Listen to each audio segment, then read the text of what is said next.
അങ്ങനെ ഗംഗാവലി പുഴയിലിടാൻ ഉദ്ദേശിച്ചിട്ടില്ല അവിടെ. ഞാൻ അപ്പോഴേ പറഞ്ഞു ലോറിക്ക് അധികം പരിക്കുണ്ടാവില്ല, ക്യാബിന് അധികം പരിക്കുണ്ട്, ചിന്നിച്ചിതറൂല. എനിക്ക് ഉറപ്പുണ്ടായിരുന്നു ഓന ആ ക്യാബിൻ്റെ ഉള്ളിൽ ഉണ്ടാവും. ഞാൻ പറഞ്ഞതാ, ശരിയായില്ലേ? ഉറപ്പായിട്ടും ഓനെയും കൊണ്ടിട്ട് നമ്മൾ പോവുള്ളൂ. ആ ഒരു ഉറപ്പാണ് കുടുംബത്തിന് നൽകിയിരുന്നത്. അതെ, അർജുൻ്റെ അമ്മയ്ക്ക് നൽകിയ ഉറപ്പ് പാലിച്ചു ഞാൻ അവിടെ എത്തിക്കൂ.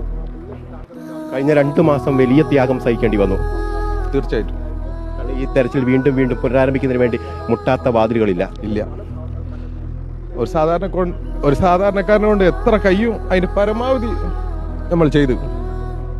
ഒരു ഡ്രൈവറെ കണ്ടെത്തുന്നതിന് എന്തിനു നിങ്ങൾ ഇത്രയേറെ മുന്നോട്ട് ഇങ്ങനെ സമ്മർദ്ദം ചെലുത്തണം എന്നുള്ള ചോദ്യങ്ങൾ പോലും പലവട്ടം നേരിടേണ്ടി വന്നു.